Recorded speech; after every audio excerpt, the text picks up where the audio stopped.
नमस्कार, मैं अभिजात कांडपाल। आज के बुलेटिन की बड़ी खबरें हैं। फौजी का आरोप, 1.5 साल के बेटे को एक के बाद एक अस्पताल ने किया रेफर। एम्बुलेंस की देरी से रास्ते में तोड़ा दम, डॉक्टर ने कॉल पर की अभद्रता। टाइगर प्रोटेक्शन फोर्स में तैनात होंगे राज्य के अग्निवीर, 80 से ज़्यादा युवाओं की होगी भर्ती।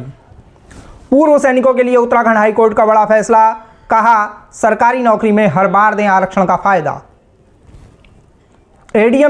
एडीएम के अंग्रेजी न बोल पाने पर जांच करने के उत्तराखंड हाईकोर्ट के आदेश पर सुप्रीम कोर्ट ने लगाया स्टे। लक्सर में शिकायतों के बाद रुकवाया गया विशालकाय मस्जिद का निर्माण कार्य, बन चुकी हैं 250 फीट ऊंचाई की मीनारें। उत्तराखंड लोक सेवा आयोग ने जारी किया लोअर पीसीएस प्री का रिजल्ट, 1771 युवा हुए हैं पास।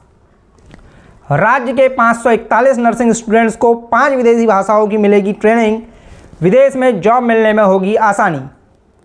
अब खबरें विस्तार से। फौजी का आरोप, 1.5 साल के बेटे को एक के बाद एक अस्पताल से किया गया रेफर। एम्बुलेंस की देरी से रास्ते में तोड़ा दम, डॉक्टर ने कॉल पर की अभद्रता। हुक्मरानों, सिस्टम मर चुका है। इसके हर पुर्जे पर ऐसा जंग लग चुका है कि सिस्टम रूपी इस मशीन को चला पाने के लिए अब शायद हर पुर्जा हथौड़े की चोट मांग रहा है। पहाड़ के अस्पताल इस सड़े हुए सिस्टम की गवाही देने के लिए काफ़ी हैं। जरा सोचो, जिसके कलेजे का टुकड़ा, घर का चिराग या कोई अपना सिस्टम की लापरवाही से दुनिया को अलविदा कहता है तो उसके दिल में क्या बीतती है। लेकिन ये सोच पाते तो आए दिन पहाड़ से स्वास्थ्य सेवाओं की अर्थी ना उठ रही होती। हुक्मरानों, जरा सी भी संवेदनशीलता बची हो तो खुद से नजरें मिलाना मुश्किल होगा, लेकिन इतना भी ना हो सके तो कम से कम उस दर्द को समझने की कोशिश करना जो एक पिता, एक माँ ने अपने बच्चे को खोकर झेला। इस बार अति हुई है, ऐसी अति जिसकी कहानी सुनाते हुए मेरा कलेजा फट रहा है और शायद सुनने वाले वाला भी कोई आंसू रोक पाए। तुम्हारे सिस्टम की करतूत ही ऐसी है। चमोली के चिड़िंगा गांव निवासी और वर्तमान में जम्मू कश्मीर में तैनात एक सैनिक की जब आपबीती सुनी तो दिल रो पड़ा। दरअसल उनके 1.5 साल के बेटे की अचानक तबीयत बिगड़ी तो परिवार के लोग मासूम को लेकर ग्वालदम अस्पताल पहुंचे, लेकिन इलाज की बजाय मिला रेफर का पर्चा।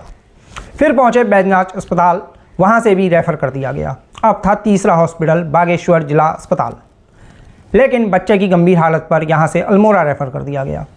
सैन्यकर्मी ने आरोप लगाया है कि शाम करीब 7 बजे से 8 बजे तक एम्बुलेंस नहीं पहुंचने पर उन्होंने खुद डॉक्टर से कॉल पर बात की तो जवाब मिला, एम्बुलेंस की व्यवस्था करना मेरा काम नहीं है। सैन्यकर्मी के मुताबिक अनुरोध करने पर डॉक्टर का जवाब था, तू यहां आ जा।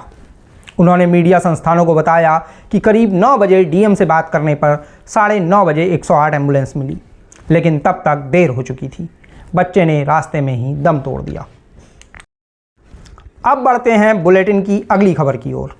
टाइगर प्रोटेक्शन फोर्स में तैनात होंगे राज्य के अग्निवीर, 80 से ज़्यादा युवाओं की होगी भर्ती। उत्तराखंड सरकार ने कार्बेट टाइगर रिजर्व में बन रही टाइगर प्रोटेक्शन फोर्स में राज्य के अग्निवीरों को सीधी तैनाती दिए जाने की घोषणा की है। इस फोर्स में 80 से ज़्यादा युवाओं को भर्ती किया जाएगा। मुख्यमंत्री पुष्कर सिंह धामी ने कहा है कि इससे न केवल बाघ संरक्षण की कोशिशों को मजबूती मिलेगी, बल्कि अग्निवीर योजना के तहत ट्रेंड युवाओं को रोजगार भी मिलेगा। उन्होंने बताया कि प्रशिक्षित जवान वन क्षेत्रों में गश्त व खुफिया जानकारी इकट्ठा करने के साथ ही शिकारियों के खिलाफ कड़ी कार्रवाई करेंगे। बकौल धामी, अग्निवीरों को आधुनिक हथियारों और संचार प्रणालियों के उपयोग का ज्ञान होता है, जो उन्हें वन्यजीव संरक्षण के लिए उन्नत तकनीकों का उपयोग करने में सक्षम बनाएगा। अब बुलेटिन की अगली खबर। यह खबर पूर्व सैनिकों को राहत देने वाली है। पूर्व सैनिकों के लिए उत्तराखंड हाईकोर्ट का बड़ा फैसला, कहा सरकारी नौकरियों में हर बार दें आरक्षण का फायदा।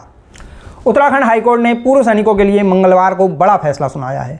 कोर्ट ने पूर्व सैनिकों को सरकारी नौकरी में केवल एक बार आरक्षण देने संबंधी शासनादेश को निरस्त करते हुए उन्हें सरकारी नौकरी में हर बार आरक्षण का फायदा देने का आदेश दिया है।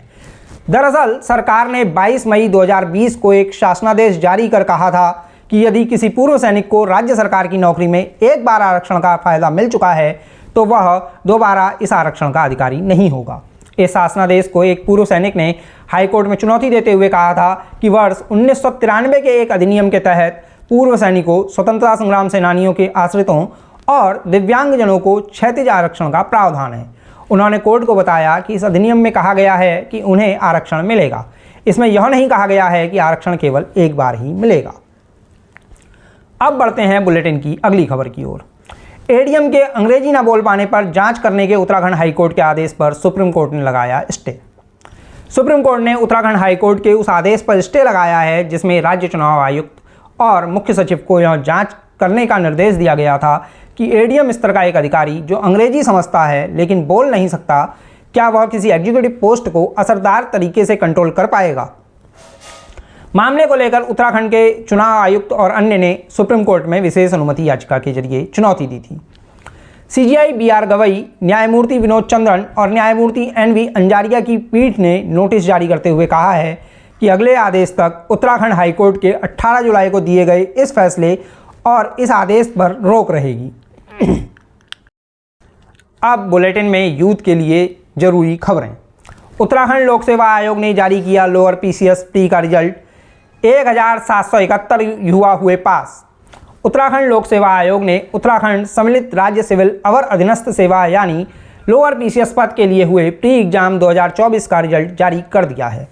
इस परीक्षा में 1771 युवा पास हुए हैं जो 13 और 14 सितंबर को होने वाली मुख्य परीक्षा में हिस्सा लेंगे। गौरतलब है कि आयोग की ओर से नायब तहसीलदार, deputy jailer, supply inspector, marketing inspector, excise inspector, श्रम परिवर्तन अधिकारी, ज्येष्ठ गन्ना विकास निरीक्षक और गन्ना विकास निरीक्षक के खाली पदों पर भर्ती परीक्षा कराई जा रही है। अब बुलेटिन की last but not the least खबर। राज्य के 541 नर्सिंग स्टूडेंट्स को विदेशी भाषाओं की मिलेगी ट्रेनिंग, विदेश में जॉब मिलने में होगी आसानी। विदेश में नर्सिंग प्रोफेशनल्स की भारी मांग के बीच उत्तराखंड के नर्सिंग स्टूडेंट्स को 5 विदेशी भाषाओं में ट्रेनिंग दी जाएगी। इससे उन्हें विदेश में जॉब मिलने में आसानी होगी। स्वास्थ्य विभाग ने बताया है कि इन स्टूडेंट्स को दूनी यूनिवर्सिटी में फ्रेंच, स्पेनिश, इंग्लिश, जापानीज़ और जर्मन लैंग्वेज का 6 महीने व 1 साल का कोर्स कराया जाएगा। पहले चरण की ट्रेनिंग के लिए कुल 541 नर्सिंग स्टूडेंट्स का चयन किया गया है। इस ट्रेनिंग प्रोग्राम से स्टूडेंट्स को जॉब मिलने की उम्मीद है। बुलेटिन में अब बाँचते हैं 31 जुलाई यानी गुरुवार का पंचांग। 31 जुलाई को है सप्तमी तिथि और गुरुवार का दिन। सप्तमी तिथि अगले दिन यानी 1 अगस्त की सुबह 4:58 तक रहेगी और रात 12:41 तक चित्रा नक्षत्र रहेगा। इसके साथ ही साध्य नाम का योग अगले दिन सुबह 4:32 तक और गर नाम का करण दोपहर 3:47 तक रहने वाला है। शुभ मुहूर्तों की बात करें तो 31 जुलाई को दोपहर 12 बजे से 12:55 तक अभिजित मुहूर्त और शाम 5:32 से 7:20 तक अमृतकाल रहेगा। वहीं 31 जुलाई को तुलसीदास जयंती भी मनाई जाएगी। आज के बुलेटिन में इतना ही। जल्द होगी मुलाकात किसी और वीडियो में। तब तक अपना ख्याल रखिए। वीडियो को लाइक, शेयर और चैनल को सब्सक्राइब करना मत भूलिएगा। शुक्रिया। मैं अभिजात कांडपाल।